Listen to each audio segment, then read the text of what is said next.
Welcome to WebWiz. If you read lots of websites on the internet, you should come into contact with a lot of these pictures. These are little pictures called favicons, which lie on the left of where you type in the URL. On WebWiz, we have the WebWiz computer symbol next to http webwiz.inklesscholars.org.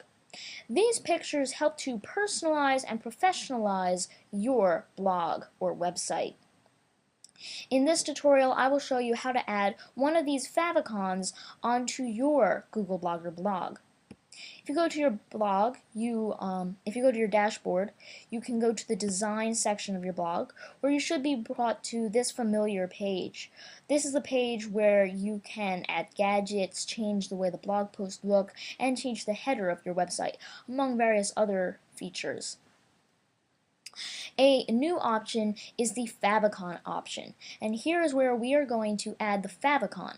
Currently, if somebody were to visit your blog, they would see this orange square with a white squiggly-like bee. This is the Google Blogger symbol, and that is why when they go to your Google Blogger blog, this would show up.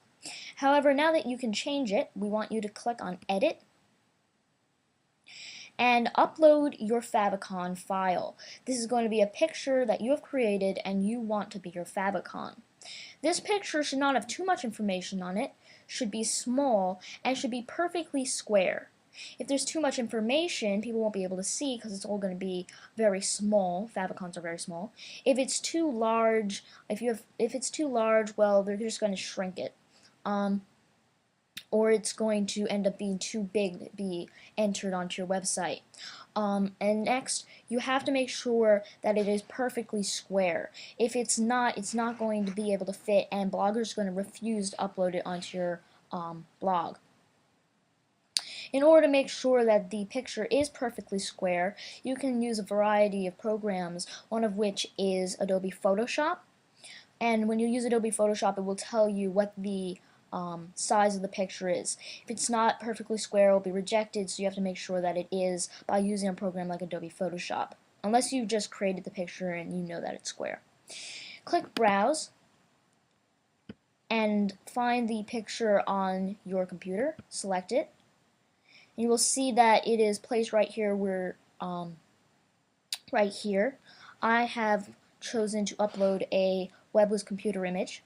If you want to remove the picture because it's not the one you want, you can just click remove and choose another picture by clicking Browse. Click Save. And we can see on the favicon options now the WebWiz computer symbol is there instead of the blogger symbol.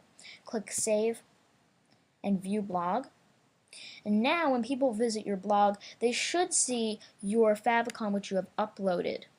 Right here is the WebWiz computer image next to http webwiz4.blogspot.com.